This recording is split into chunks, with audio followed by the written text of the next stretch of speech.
반갑습니다. 해커스 국경제학 담당 강사 김종국입니다.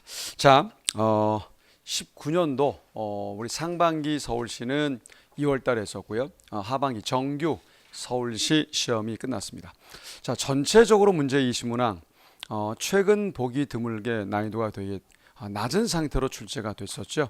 그래서 인사혁신처로 이제 출제가 넘어가면서 아마 마지막이라 상당히 좀 쉽게 출제한 감이 있습니다. 하지만 요소에 몇 가지 점들은 좀 정확히 공부를 해둘 필요가 있어서 그런 문제를 중심으로 해서 상세히 풀이 강의하도록 하겠습니다. 자, 첫 번째 문제입니다. 자, 보시면요. 주어진 소득으로 밥과 김치만을 소비하는 소비자가 있다.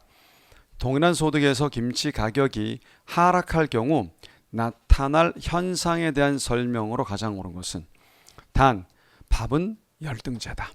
사실 여러분들 이제 이 문제에서 제가 이제 풀이하듯이 푸시면 안 돼요. 그건 너무 오래 걸리는 방법이고, 바로 푼다고 한다면 김치 가격이 떨어지면 자, 종전과 동일하게 사더라도 돈이 남으니까 실질 소득이 증가했다고 볼 수 있죠. 실질 소득이 증가했을 때 밥은 열등제니까 밥은 소비량이 뭐 하겠습니까? 감소. 뭐 이렇게 해서 답 1번을 체크하면 됩니다. 사실 이 상태에서 제가 이제 이렇게 공부시킨 것까지 그렇게까지 아실 필요는 없어요. 하지만 정확히 공부한다는 측면에서는 지금 말씀드리는 방법도 상당히 중요합니다. 한번 해보겠습니다. 그래프 한번 그려볼게요. 사실 이게 CPA 쪽에서는 상당히 유사 지문인데 어렵게 나온 적이 있었어요. CPA 문제에서 이 유사 발문이 어렵게 나온 적이 있었기 때문에 한 번쯤은 해두실 필요가 있습니다. 자, Y축을 밥이라고 할게요. X축을 김치라고 하겠습니다. 자, 예산선 주어져 있고요. 이 점에 무차별 곡선이 있어서 이 점에서 효용 극대화를 보이고 있었다.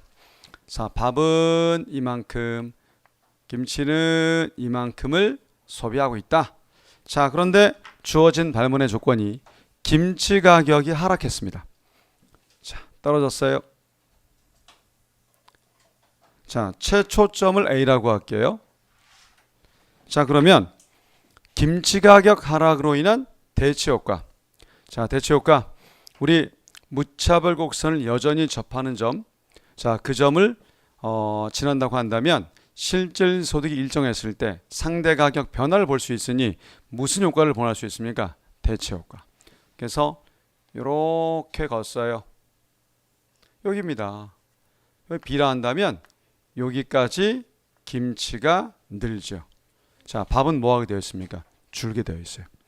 그런데 소득 효과를 논했을 때 분명히 B포인트에서 위로 올라간다고 했을 때 실질 소득 증가했을 때 과연 밥과 김치가 어느 점으로 올지. 자, 어떻게 될까요? 분명히 실질 소득 증가했을 때 밥은 뭐라 했습니까? 열등제. 그럼 기존의 B포인트보다 뭐 해야 돼요? 밥은 줄어야 돼요. 다시 말해서 이렇게 왔었을 때 요양보다 줄어야 되니까 요 정도쯤으로 와야 돼요. 요 정도로. 여기를 이제 C라고 한다면 반드시 김치는 뭐 하게 됐습니까? 증가. 자, 그러면 자, 여기서 여기 온 거죠? 자, 밥은 전체적으로 뭐 하게 되어 있습니까? 감소하게 되어 있어요. 오케이. 원래는 이렇게 해야 됩니다. 원래는. 근데 과연 시험장에서 이렇게 하면 큰일 납니다. 그래서 아까처럼 푸시되 원래는 이런 내용을 CPA 쪽에서는 이 유사한 지문을 발문을 굉장히 어렵게 낸 적도 있어요. 자, 일단 이 정도 그림도 한번 알아두시면 좋을 것 같아서 설명해 드렸습니다. 밥은 몇 번입니까? 1번. 김치는 증가하죠? 밥은 감소하죠. 1번입니다. 자, 2번입니다. 사실 딱 이걸 보면서 여러분들 어떤 느낌이 있었는지 모르지만 너무 쉽지 않아요, 사실. 물론 공부가 되어 있다는 전제를 둔 겁니다. 쉽다 해서 많은 분들이 공부가 안 되는데 쉬울 수는 없어요. 어느 과목이든요. 공부가 되어 있다면 그냥 읽으면서 답이지 뭐 고민할 것도 아니죠. 자, 공급 곡선이 원점을 지나는 직선이다. 공급의 가격 탄력도 모든 점 얼마입니까? 1. 굳이 설명할 필요성 못 느낍니다. 그 다음 3번을 먼저 할게요. 자, 이건 뭐 제가 심화반 수업 때도 많이 얘기해드린, 사실 이것도 이렇게 나올 문제가 아닌데 이렇게 나왔어요. 좋다, 장타. 그래서 재와 분류 범위가 뭐 할수록이요? 좁을수록 뭐라 했습니까? 탄력적이다. 그래서 재와 정의 범위가 영향을 준다. 맞고요. 장타. 장기일수록 탄력도가 뭐한다? 커진다. 뭐 기본적인 문제를 물었을 뿐입니다. 기펜제도 열등제니까 소탄, 음수이어야 되겠죠. 뭐 기본 문제네요. 자, 2번이 왜 그러면 틀렸습니까? 보완제는 교탄이 0보다 작은 경우죠. 1보다 작다면 0보다 큰 경우에 플러스 값이니까 절대 보완제가 아니죠. 그래서 몇 번 틀려 정답입니까? 2번. 뭐 더 설명이 없습니다. 됐습니다. 자, 3번 가겠습니다. 사실 이 문제도 굉장히 어렵게 낼 수도 있어요. 근데 이제 편하게 이제 푸신다고 한다면 그래프 한번 그려보겠습니다. 여러분들, 제가 늘 말씀드리지만 문제를 풀 수 있다. 그거는 합격을 보장 절대 못해요. 분명히 말씀드리지만 정확하게 어떻게 빠르게 항상 초점을 두셔야 돼. 정확하게 빠르게 푸는 거지 풀 수 있다고 그래서 절대 시험 합격하지 않아요. 제한된 시간 내에 많은 과목을 풀어야 되기 때문에 정말 빠르게 보자마자 이거 풀 수 있다. 그건 자신감을 빨리 풀 수 있다면 빨리 풀어야 되는 거지 그냥 뭐 풀 수 있겠지 이게 절대 안 됩니다. 자, 분명히 사회적으로 가장 효율입니다. 그죠? 자, 그러면 사회적으로 가장 효율인 경우, 자, 엄밀 정치하게 말하면 P는 뭐라 했습니까? SMC.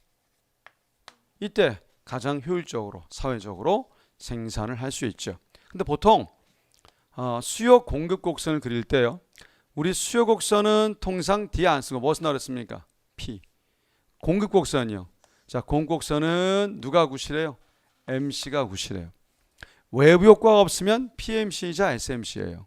그 다음, 그럼 이거는 뭐냐? 수요 곡선도요, 사실은 공급과 상대적으로 한계 편익 MB 곡선이다 라고 이제 합니다. 저의 작전상 이제 심화 끝나고 이제 문제 풀면서는 소개를 해줘요. 그래서 한계 편익 곡선이다. 외부 효과가 없으면 PMB이자 SMB예요. 외부 효과가 없으면 PMB이자 SMB다 라고 합니다. 자, 근데 문제는 지금 이 문제는 어떤 문제예요? 지금 세탁에 따른 외부 한계 비용을 발생시켰어요. 생산의 외부 불경제죠.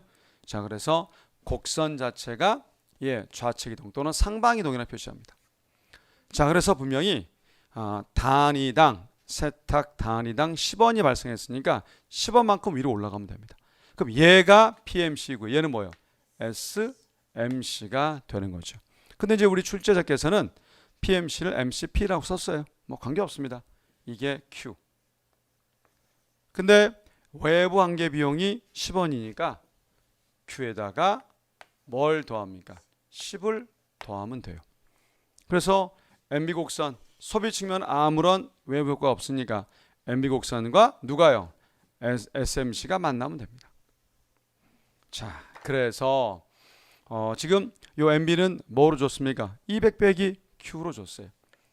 200 빼기 Q. 요거랑 SMC를 뭐 하면 됩니까? 일치시키시면 되죠. 뭐 사실 암산도 될 수 있어요. EQ 190. 190 반은요? 95. 몇 번 답입니까? 3번. 명심하실 것이 풀이를 듣는 목적은 어디입니까? 다음 시험을 완전히 대비하는 방법이지 뭐 다른 게 아니잖아요. 문제 푸실 땐 빠르게, 풀이 들으실 땐 정확히 공부를 자꾸 하려고 노력하셔야 돼. 스탠다드하지만 상당히 좋은 문제예요. 답은 3번이었습니다. 자, 4번입니다. 4번이 여러분들이 정확하게 안 되어 있으면 약간 실수를 할 수도 있었을 문제 중에 하나입니다. 그러니까 쉬운 문제처럼 보이지만 이 문제는 기본기가 튼튼해야 되는 그런 문제라고 여겨져요. 자, 여러분들 가장 기본적인 거 비교의한 무역은 기회비용이 어느 쪽에 특화를 하는 겁니까? 작은 쪽에 특화를 하는 거예요. 다른 문제는 보통 A국, B국, 갑국, 을국을 내는데 얘는 갑국만 나와 있습니다. 그렇지만 누가 주어져 있습니까? 국제시장이 주어져 있죠. 그러니까 이쪽의 기회비용과 이쪽 갑국의 기회비용을 뭐 하면 되는 겁니까? 비교하면 되는 거예요. 별거 없어요. 제가 정말 많이 말씀을 드렸다고 느껴져요. 경제학에서 기회비용은 누구랑 같다고요? 상대 가격과 같아요. 정말 수없이 많이 말씀을 드린 거 아닙니까? 경제학의 기회비용은 누구랑 같다? 상대 가격과 같아요. 보통 자, 우리 이 문제 통해서 한번 보신다고 한다면 x제, y제. 자, 지금 갑국은 생산 가능 곡선은 직선이고 x만 생산하면 40, y만 생산하면 20. 직선이에요. 묻겠습니다. x 하나 생산 기회비용은 요 기울기로 표시하거든요. 그죠? 그래서 엄밀 정치하게 말하면 qx분의 q, y라 표시할 수 있어요. 그래서 x제 하나 생산 기회비용은 qx분의 뭐요? q, y로 표시할 수 있습니다. 경제학의 지그재그 법칙에 따라서 우리 상대 가격은 p, y분의 p, x로 쓸 수 있어요. 자, 그러면 우리 현재 갑국의 기회비용은 가격이 아니라 수량이니까 40분의 20 얼마 나옵니까? 2분의 1로 계산할 수 있습니다. 그런데 국제시장은요. x제, y제 가격이 동일하게 나왔잖아요. py, px 얼마입니까? 1. 국제시장은 1이에요. 그럼 누가 싼 겁니까? 갑국이 싸요. 갑국이 싸니까 누구제? x제. 갑국이 싸니까 갑국이 x제 뭡니까? 비교의 특화입니다. 얘만 생산해서 교육하면 되는 거예요. 몇 번? 1번. 이런 문제 상당히 좋은 문제예요. 그러니까 정확히를 모르면 뭐 말인지 모를 수 있다는 거죠. 정확히를 모르면.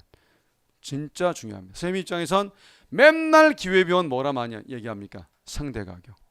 근데 이제 이런 것들을 이 문제도 이미 CPA에 국회직 많이 나왔던 문제 유형이에요. 그러니까 선생님 입장에서는 다른 거 없어요. 많이 다뤄봐야 됩니다. 어쨌든 간에 평상시에. 그래야 당황을 하지 않아요. 당황하지 않습니다. 문제가 쉬울 때 뭐가 더 큰 문제인 줄 아세요? 남들 다 맞을 때 나 틀리면 오히려 격차가 더 벌려요. 어려울 때는 다 틀린 관계 없는데 쉽다고 여길 때는 이런 문제들은 잡아주셔야 이제 합격권이 되는 거죠. 답은 1번이 되겠습니다. 아주 중요한 포인트입니다. 자, 5번입니다. 제 기본서 뭐 똑같이 문제 있고요. 사실 서수구대 문제도 똑같이 있고 뭐 이런 문제는 뭐 여러분들 더 이상 변별력이 이제 없어 보입니다. 합격권에 있는 그런 층에 있어서는 이런 문제야 뭐 별거 없죠. 자, 우리 제가 기본반 첫날 첫 시간에 이거 근사치 공식을 만드는 방법 어떻게 합니까? y 증가율 a 증가율 더하기 곱하기는 더하기예요. 0.3이 나오면서 k 증가율 더하기 0.7이 나오면서 l 뭐요? 증가율. 너무 뭐 쉽게 나와서 솔직히 뭐 더 말씀드릴 수가 없네요. 총 요소 생산성 A죠? 요거 묻는 거예요. 자, Y 증가율 총 생산량 5%. 그다음에 K 증가율 9%. 3, 9, 27 2.7%가 되겠습니다. L 증가율 얼마입니까? 2%. 7, 24 1.4가 되겠습니다. 더하면 4.1. 그러니 나머지 0.9 몇 번입니까? 2번. 솔직히 판사하기도 민망해요. 네, 이 정도 하겠습니다. 그 다음 6번 가겠습니다. 글쎄요, 이제 이걸 계산 문제라고 해야 될지는 모르겠습니다만 그래도 계산 문제죠. 계산 문제입니다. 자, 수요 함수가 주어진 상태에서 소비자 잉여를 구하는 문제입니다. 자, P와 Q. 항상 P 함수로 바꾸는 연습은 중요해요. P 넘기면 절편 얼마입니까? 10.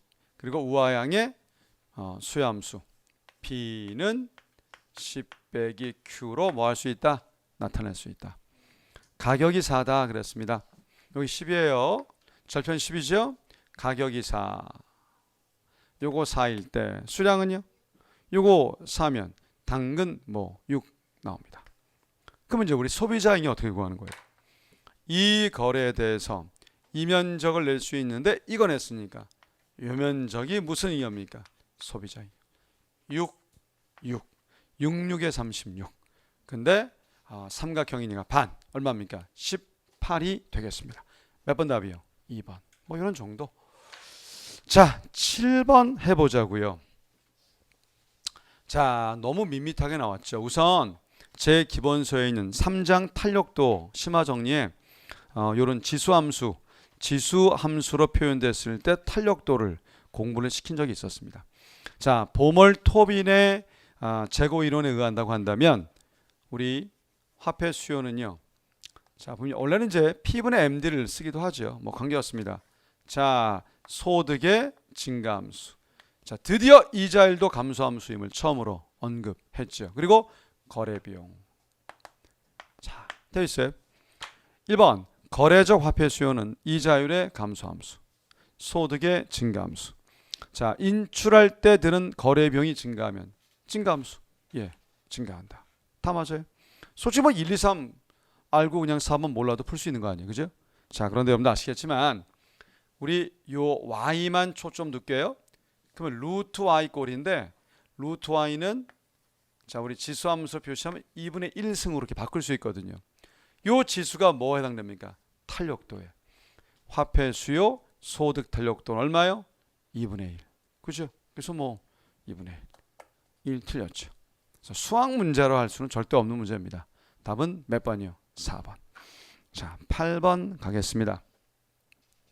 굉장히 뭐 있어 보이지만 뭐 별거 아닌 문제 되겠습니다.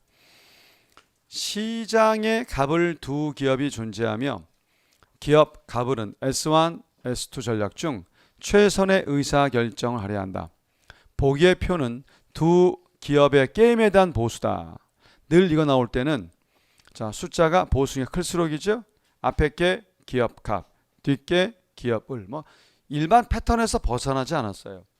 자, 을이 S1이라면 갑은요 20. 을이 S2라면요 갑은 8. 그래서 갑의 우월 전략은 S2네요. 그 다음 갑이 S1이라면 을 S2.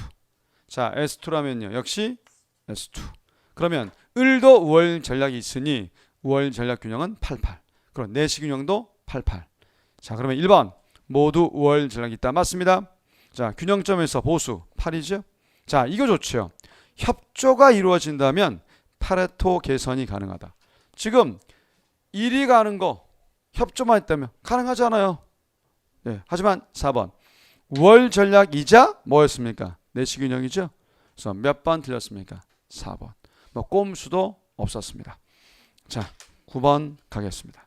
제 책 똑같이 냈습니다. 뭐 사실 이런 일이 아무리 그렇지만 잘 있지는 않아요. 원래 잘 있는 일은 아닌데 하여튼 똑같이 냈습니다. 뭐 더 설명도 필요 없는 문제였고 앞쪽 문제도 그렇고 이제 사실 나중에 이제 문제 풀다 보면 되게 유사한 게 너무나 많아서 하여튼 뭐 소득 분배 상태를 평가하기 위한 척도로서 진위계수가 널리 사용되고 있다.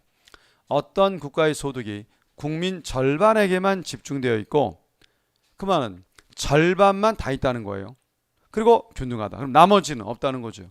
그래서 50%까지 없고요. 그래서 로렌츠 곡선이 수평선 되고요. 나머지가 균등한 거니까 여기서 대각선을 그리면 되는 거죠. 그럴 때 뭘 구하라? 진위계수. 진위계수는 A 더하기 B 삼각형 면적분의 A 면적. 뭐 이거죠.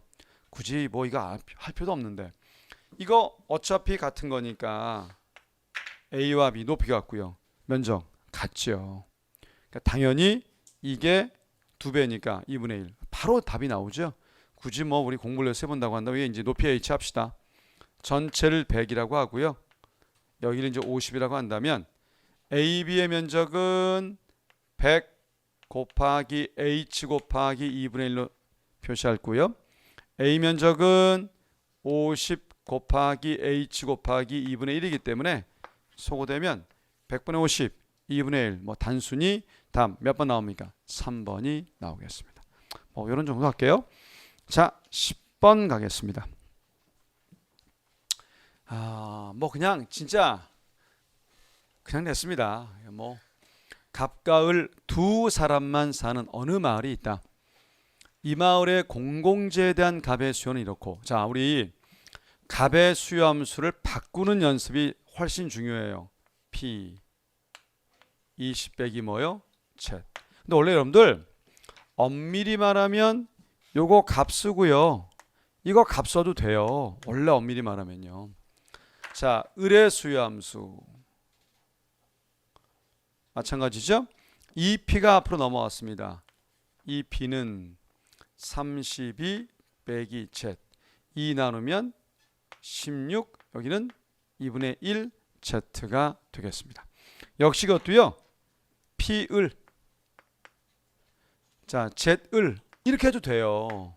그런데 문제는 아시겠지만 공공재는 동일 수량이거든요. 도로가 누구는 많고 누구는 적은 게 아니잖아요. 그러니 그냥 통합해서 뭐로 쓸 수 있습니까? 그냥 Z 하나로 통합해 쓸 수 있는 거예요. 문제는 편익이 다 다르고 최대 지불의사 금액이 다르기 때문에 이 P 값은 달라요. 두 개는 뭡니까? 수직화. 더하는 거예요. 이거 더하고 더하니까 이게 라지 P가 되는 거죠. 그래서 라지 P는 20과 16, 36. 1과 2분의 1, 2분의 3. Z. 되죠. 자, 이거랑 자, 아무런 말이 없으면 완전 경쟁이기 때문에 P 이퀄 MC로 풀거든요. 9가 됩니다. 자, 넘기면요. 27 나오죠. 넘기면요. 2분의 3 Z가 돼서 3, 9, 27, 9, 28. 자, 몇 번 답입니까? 1번. 뭐 그냥 푼 문제예요. 정말 제 기본서 서술고등학교 열심히 풀어도 다 한두 개 제외하면 다 맞히는 문제죠. 자, 아마 공부가 좀 덜 된 분들은 11번이 좀 어렵게 느껴질 수도 있었겠지만 기출서 이거 뭐 연습 많이 하는 문제입니다. 굉장히 많이 나왔던 유형의 기출 문제예요. 요건 여러분들이 정확히 계산할 수 있도록 하셔야 됩니다. 갑국의 필립스 곡선이 주어져 있습니다. 옳지 않은 것은 단기 필립스 곡선 우하향, 예. 그다음에 기대 인플레이션율 파이가 올라가면 따라 올라가기 때문에 위로 평행이다. 됩니다. 자, 2번이 좋죠, 여러분들. 2번. 이것도 이미 우리 기출에 다 나왔어요. 많이 나왔던 기출 문제입니다. 자, 잠재 GDP에 해당하는 실업률이다. 무슨 뜻이에요? 완전 고용이 된 실업률. 이른바 무슨 실업률입니까? 자연 실업률. 자연 실업률 구하라 의 뜻입니다. 자연 실업률. 자연 실업률을 묻는 문제다 라고 할 수 있겠네요. 여러분들 필립스 곡선 원래식을 보시게 되면 이게 자연 실업률. 그러면 U가 UN이 되면 되거든요. 그러려면 이게 같아지면 없어지면서 뭐와 뭐가 같아집니까? 파이와 파이가 같아지는 거예요. 기대치와 실제치가 같아지면 이게 자연 실업률이에요. 그때 조건이. 그러면 이 문제에서 얘가 같아지면 소거되는 거죠. 결국 이거가 얼마 되는 겁니까? 0 되면 돼요. 0 된다는 거는 이렇게 해서 나오면 되는 거죠. 암수하면 됩니다. 8호 40. 5%. 바로 나오죠. 그래서 정확히 5%가 정답입니다. 저희가 이제 월요일마다 수리식 계산 문제 풀어드리는데 그 문제도 있어요. 똑같이 있습니다. 그래서 이제 5%다. 금방 구할 수 있는 문제 중에 하나입니다.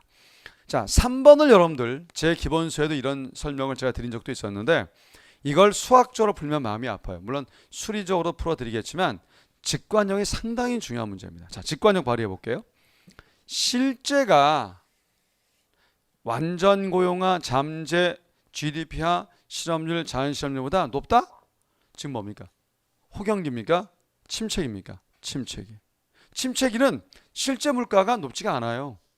따라서 실제치가 기대치보다 뭐여야 됩니까? 낮아야 됩니다. 그게 틀린 거예요. 근데 솔직히 말씀드리면 시험장에서 이게 빨리 기억나느냐? 잘 안 되겠죠. 근데 그런 연습 상당히 중요합니다. 어떻게 푸느냐? 자, 보세요. 지금 보시면 실제치가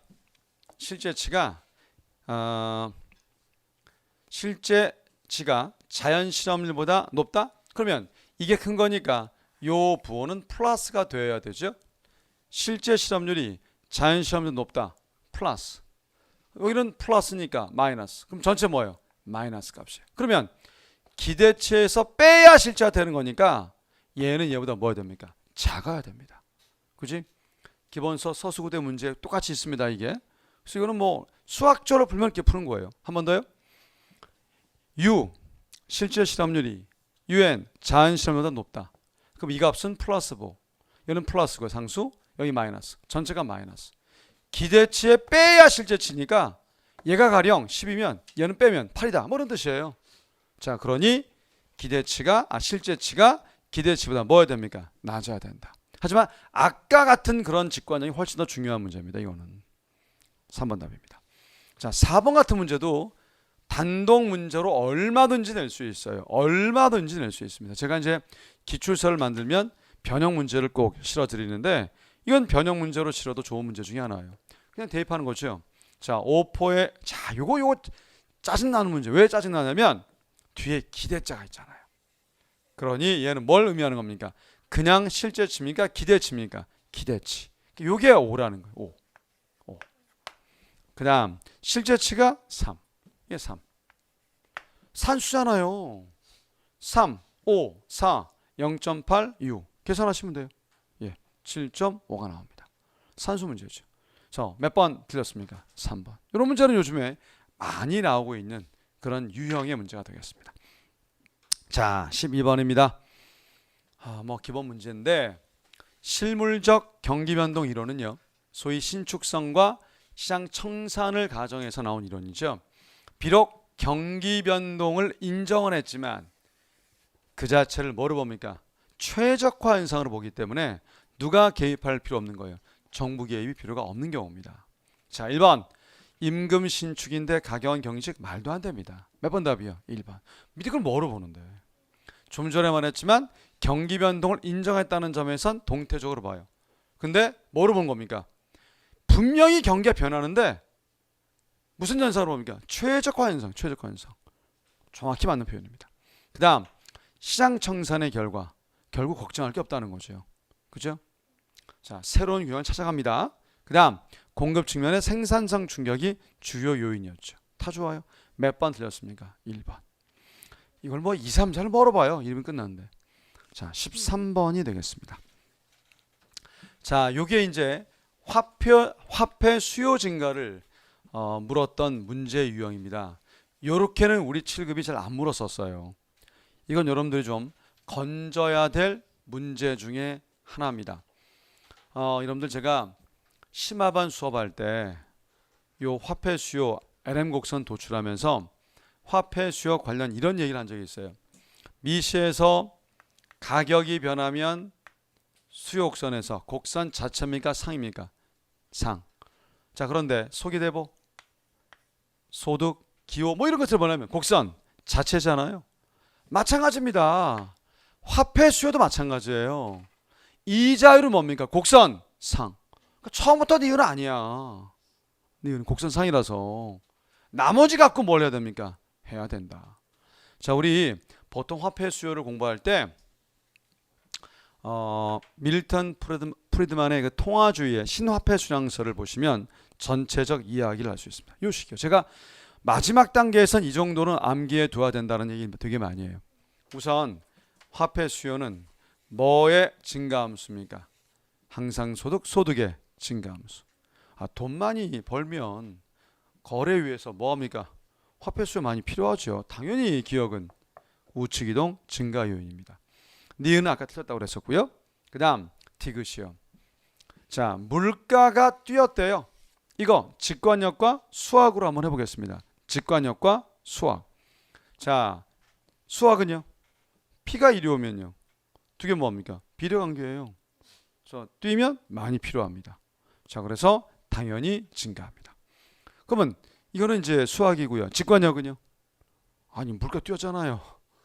옛날에 깎아서 먹으려고 1,000원만 있으면 되는데 이제는요. 2,000원 있어야 돼요. 화폐 수요 증가합니다. 당연히. 기억되시죠? 문제는 리을이에요. 리을을 요 수학 말고요. 직관력으로 한번 해보겠습니다. 직관력. 자, 기대 물가 상승률이 증가다. 이게 뭐냐? 이 말의 의미 뭐예요? 지금은 물가 그대로지만 앞으로 뭐 한다는 거예요? 물가가 뛴다는 거예요. 그럼 여러분들 뛰었을 땐 돈이 많이 필요하잖아요. 맞죠? 지금 뭐 해야 돼? 들써둬야지. 화폐 수요 뭘까요? 감소. 이게 직관력. 하지만 수학적으로는요. 요 함수. 그죠? 요거 뛰면 반비례잖아요. 반비례. 감소. 그냥 나오는 거예요. 그래서 답은 기억 디귿의 몇 번이요? 2번. 오케이. 자, 14번. 이건 뭐 무리함수 미분도 나오고 다 해드린 건 기본 문제입니다. 기본 문제. 자, 우리 이제 어떤 거요? 생산물, 요소시장의 노동시장 모두 뭐요? 완전 경쟁. 완전 경쟁의 이윤극대와 VMP는 뭐요? W. 이것만 이용하면 되죠. 그죠? 전부 다 썼긴 썼지만 자, 그러면 VMPL은요? P 곱하기 뭐요? MPL W. 자, W 임금 5, 가격 20 MPL. 문제는 이제 MPL을 계산해야 거기서 뭐가 나옵니까? 고용량이 나올 수 있죠. MPL 뭐요? 자, Q를 노동으로 뭐하라? 미분하라. 근데 이제 P인데 쓸 때 뭘 쓴다고 그랬습니까? Q. 루트 L 미분이잖아요, 여러분들. 이거 방 갖다 친구 해야지. 2 루트 L분의 1. 뭐 이걸 뭐 미분해요. 그냥 공부하는 대로 하면 되는 거지. 2 루트 L분 얼마? 1. 이게 MPL이잖아. MPL. 대입하는 거예요. 그래서 20 넘기면 4분의 1이 될 것이고요. 이거는 2 루트 L분의 1입니다. 요거랑 요거 약분되면 2죠. 자, 루트 L이 2 되려면 L이 얼마 됩니까? 4. 그래서 L은 4. 몇 번 답? 3번. 진짜 쉬웠습니다. 그 다음 15번이요. 이것도 이제 많이 나오는 문제예요. 제가 정말 많이 하는 문제 유형 중에 하나입니다. 많이 나오는 문제예요. 자, 공부를 위해서 한번 해드리겠습니다. 나중에 이제 기출서 보시게 되면 정말 많이 나오는 문제임을 아시게 될 거예요. 뭐 이건 뭐 너무나 많이 나왔던 문제지 처음 나온 유형이거나 어려운 문제 절대 아닙니다. P, Y. 자, 단기 AS 우상향으로 할게요. 우하향의 AD를 잡겠습니다. 먼저 장기 균형 상태에 있었는데 유가 충격으로 석유 가격이 크게 상승했다. 소위 비용 인상 인플레이션인데 이러면은 AS가 뭐 단기 AS가 뭡니까? 좌측 이동. 그래서 원래는 이 균형점이었는데 이 점으로 온다. 엄밀히 장기 균형이니까 장기 AS는 여기서 수직선을 보입니다. 자, 그러면 단기적으로 여기가 새로운 뭐가 됐습니까?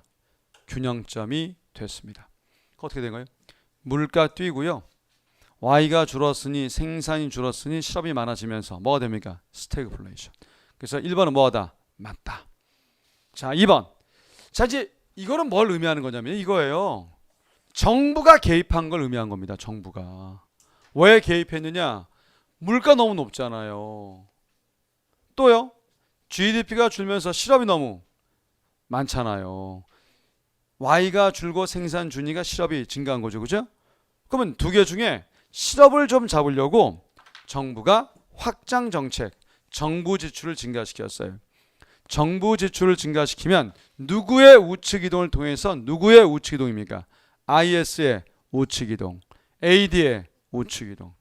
그래서 여기 있던 AD가 어디까지 올 수 있느냐? 이렇게 올 수 있어요. 그러면 Y는 제자리를 회복했지만 GDP는요? 물가가 너무 뛰어요. 그게 효과 없다는 거예요. 결론이. 맞잖아요? 실질 GDP 증가하지만 물가 상승은 피할 수 없다. 그러니까 효과 없다는 겁니다. 자, 반대로요. 이번에 물가 잡기 위해서 긴축 통화 정책, 통화량을 감소시켜라. 어떻게 합니까? LM의 좌측. LM의 좌측은 AD의 좌측. AD가 좌측으로 가요. 그럼 이렇게 해요. 분명히 뭐가 될 수 있습니까? 물가는 애초 수준을 유지할 수 있지만 GDP가 더 많이 줄어요. 더 감소합니다. 못 견디는 거예요. 효과 없는 거죠. 케인즈 학파의 정부 개입 효과가 없다는 뜻이에요. 그러면 통화주의 등의 정책은 뭐냐? 자, 이겁니다. 냅둬라. 자, 어떤 거냐? 현재 여기 와 있습니다. 여기는요. 어떤 상태에 지금요? 실업이 엄청 많아요. 그죠? 이걸 요만해 참 멋있죠.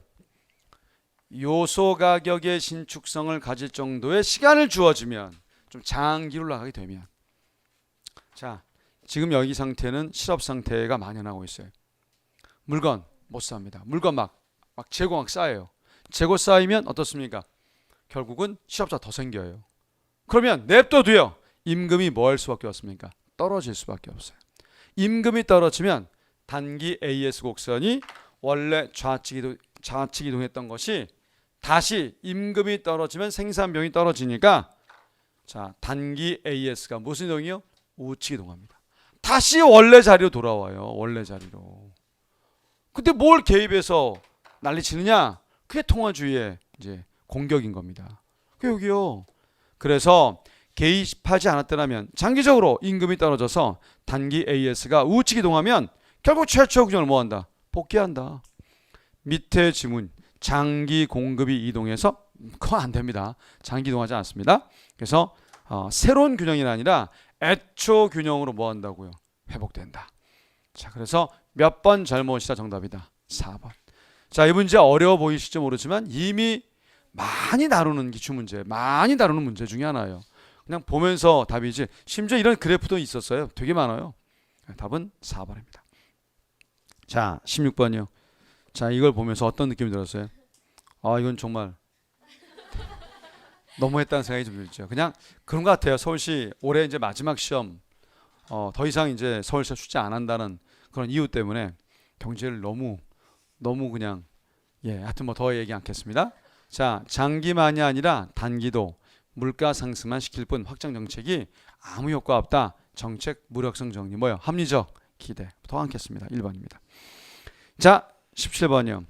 제 기본서에 있는 문제 내용이에요. 그대로 제가 따왔어요. 제가 이제 해설을 할 때 늘 저는 어떤 원칙이 있냐면 해설서를 쓰거나 뭐 할 때 기본서에 있는 말을 연계되게 쓰려고 노력을 많이 합니다. 그래야 혼란이 없기 때문에. 자, 우리 자연 독점은 이거였어요. 철도 전기처럼 초기 막대한 고정 비용이 소요된다. 그렇지만 추가 생산에 따른 한계 비용이 뭐하다? 작아서 결국 평균 비용이 뭐하는 산업이요? 감소할 때 생긴다라고 했습니다. 그래서 평균 비용이 감소하고 있어요. 평균 비용이 감소한다는 얘기는 들으세요. AC가 감소한다는 것은 어떤 뜻입니까? 한계 비용은 AC보다 뭐예요? 작으면 되는 거예요.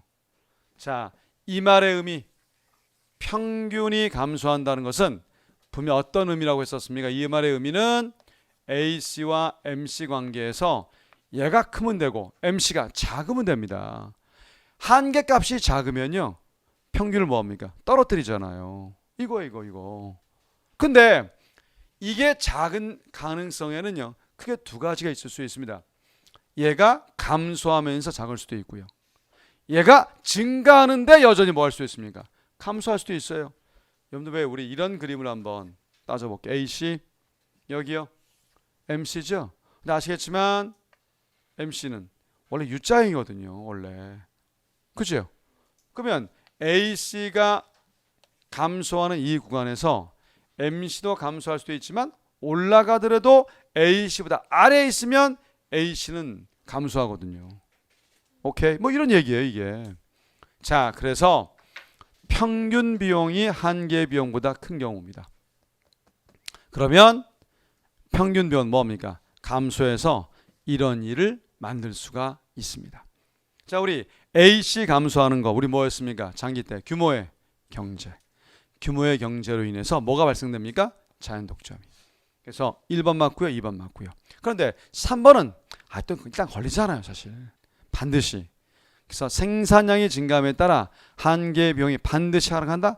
오르더라도 여전히 AC보다 작으면 가능합니다. 그래서 몇 번 옳지 않다. 3번.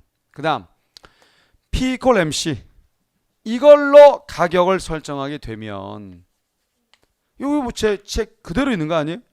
있게 되면 가령 여기서 있게 되면요 위로 여기는 뭡니까? 판매 수입 위는요 총 비용이라서 뭐를 볼 수 있습니까? 적자가 발생할 수 있어요. 손실이 발생할 수 있습니다. 다 맞죠. 그래서 몇 번 틀렸습니까? 3번. 자, 18번 가겠습니다. 개인적으로 좋은 문제인데 이게 되게 웃겨요. 서울시가요 수능형 문제를 많이 냅니다. 수능 문제였어요. 그리고 이제 이거는 사실 이제 9급 사회 경제에서 좀 다루는 문제지 우리 7급은 거의 이런 패턴을 잘 안 내요. 근데 좋은 문제예요, 이게. 되게 좋은 문제입니다.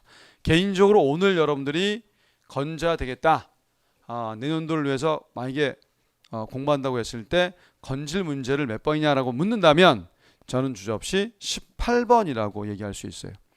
이렇게 안 물면 되게 복잡해져요, 이거. 굉장히. 자, 첫 번째. 보통 시험 문제가요. 환율, 변동률, 변화율을 묻기도 하지만 얘는 뭐로 줬습니까? 가치 변동률이에요. 환율이 아닙니다. 가치 변동률, 가치 변동률.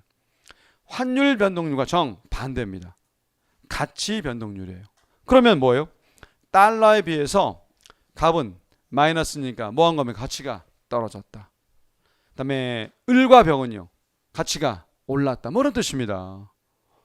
첫 번째 주의 초점이에요. 환율 변동률인지 가치 변동률인지 뭐하라? 확인하라. 이 패턴을 우리 수능 쪽 라인을 많이 좋아하는 서울시는 자주 내는 문제였지만 국가직이나 지방직은 별로 안 좋아하는 문제 패턴 중에 하나입니다. 거의 기출이 없는 패턴인데 개인적으로는 이거는 이미 출제 이번에 됐다고 한다면 아마 내년도에는 이 정도 문제는 다시 한번 국가직이나 지방직도 염두에 둘 수 있을 겁니다. 되게 좋은 문제예요. 자, 1번. 갑국 화폐 가치가 상대적으로 가장 크게 상승했다. 마이너스인데요. 제일 많이 떨어졌죠. 그래서 오히려 누가 제일 많이 뛴 겁니까? 상대적으로. 병국이죠, 병국. 됐습니다.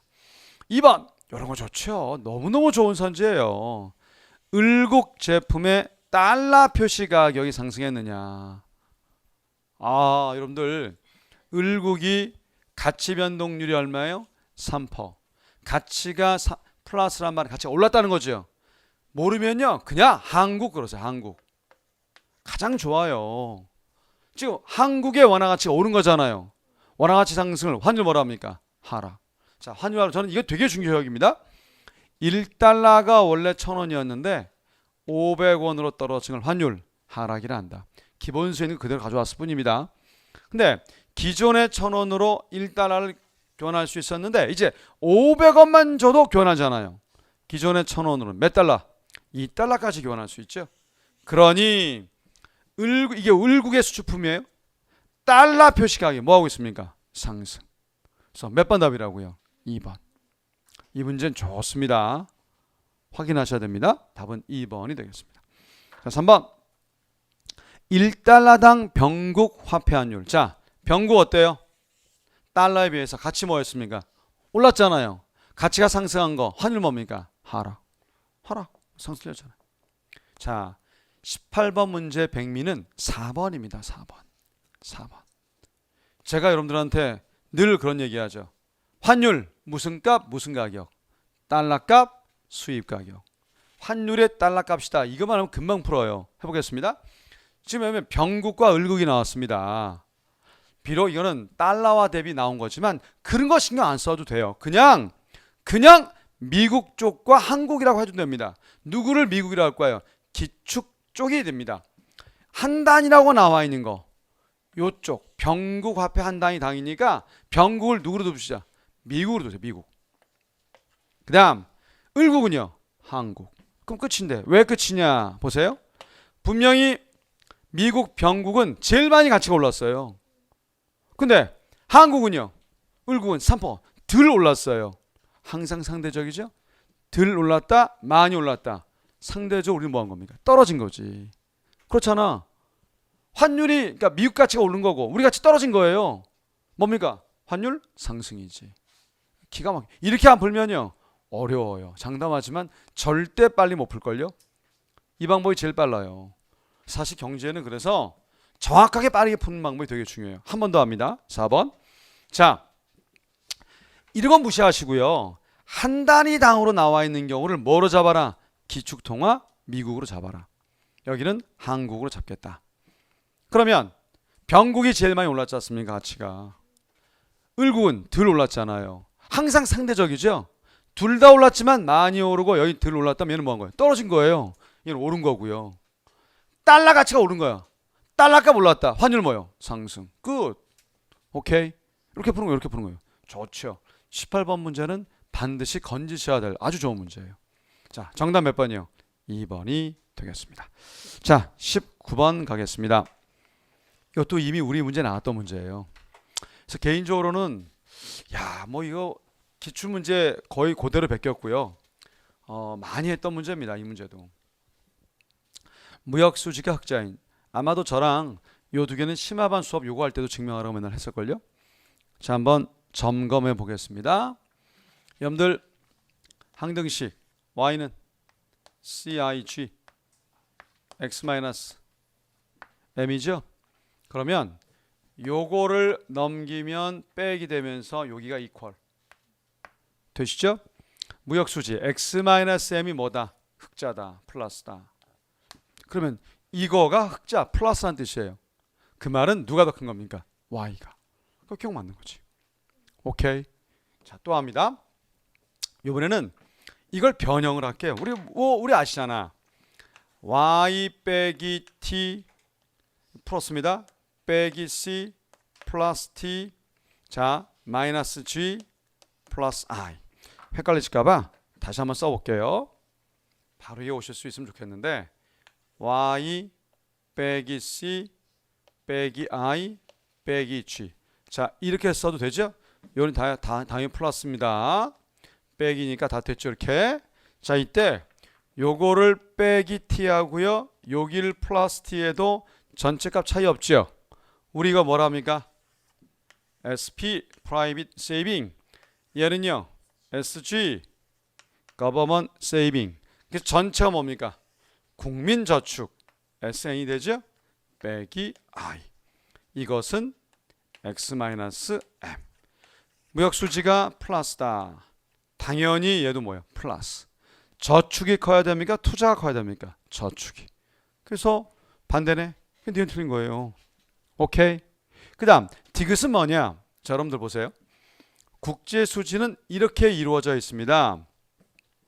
경상 더하기 자본 및 금융계정과 오차 및 누락의 합인데, 보통 이제 오차 및 누락은 없다고 전제하면 이거 다 해서 얼마 되는 걸 추가합니까? 균형 0 되는 거예요.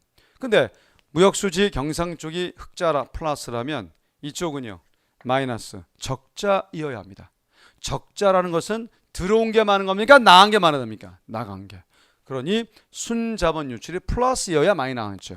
그래서 몇 번 맞는 겁니까? 디귿. 그래서 기억 디귿에 몇 번 답이요? 2번 답. 뭐 전형적 문제였어요. 자, 20번이 되겠습니다. 사실 20번은 단순 산수예요. 제 기본서에 있는 문제 거의 똑같고요. 단순 산수 얼마나 잘할 거냐의 문제인데 제가 식만 한번 세워드리겠습니다. 우리 ISL의 모형이 일치할 때, 그래서 동시균형에서 R과 Y가 나오는 거잖아요. 뭐 이렇게 풀면 되는 거죠. 자, 우리 IS 곡선 Y는 CIG X-M인데 폐쇄 경제니까 X-M 뭐 하면 됩니까? 빼면 돼요. CIG. 그래서 C 200 더하기 0.8 Y 빼기 T. T는 0.375Y. 아마 이거 계산이 좀 힘들었을 거예요. 그 다음 I는요 260 빼기 20R. G는요 140. 이거는 Y다. 우선 얘 해결이 필요해요. 자, 1에서 0.375 빼시고 0.8을 곱하시면 좀 번잡스럽습니다. 0.5가 나옵니다. 그래서 0.5Y가 나요. 그럼 200, 260, 20R, 140. 자, 일단 0.5를 넘기면 0.5Y 됐고요. 나머지 요거 뭐예요? 400, 200, 600이죠? 600. 그 다음에 20R. 그래서 요 식이 됩니다. 요거 2분의 1이니까 넘기면 1200 빼기 40R. 그래서 Y는 1200 빼기 40R이 됐습니다. 산수입니다. 이건 뭐 더 없어요. 그 다음 화폐 수요. 실질 화폐 수요 100 더하기 0.2Y 빼기 20R과 실질 화폐 공급이니까 물가 100분의 화폐 공급 2만 나눠줘야 됩니다. 그래서 여기서 얼마 나올까요? 200이 되겠죠. 그래서 요거 일단 넘기면 100이 되고요. 넘기면 플러스 20R. 여기 0.2Y. 5분의 1이니까 5배 하면요. 500과 이제 520, 100R이 되겠죠. 그래서 두 개 연립하시면 R5와 Y 1000이 나옵니다. 솔직히 뭐 이런 정도 수준의 문제는 별거 뭐 수학 문제라고 하기도 이제 별 의미가 없는 문제죠. 어쨌든 인사혁신처가 이제 내년부터는 우리 2020년부터는 서울시도 이제 출제를 하기 때문에 지방시과 같은 내용이 되기 때문에 더 이상 서울시가 출제할 일이 없어서 그랬는지 모르지만 지금까지 최근의 난이도에 비한다면 너무나 쉽게 내서 너무나 많이 놀랐습니다. 사실 그래서 만점도 많이 있는 것 같고 하여튼 이런 정도 수준이 나온다는 생각을 절대 하지 마십시오. 올해가 마지막일 수 있는 것이기 때문에 이런 거에 너무 현혹되지 마시고 단지 이제 이런 게 운인 것 같아요, 여러분들. 그래서 자기 열심히 준비를 되어 있으면 충분히 이제 합격이 되시리라 믿겠습니다. 자, 지금까지요. 해커스 국경제학 담당 강사 김종국이었습니다.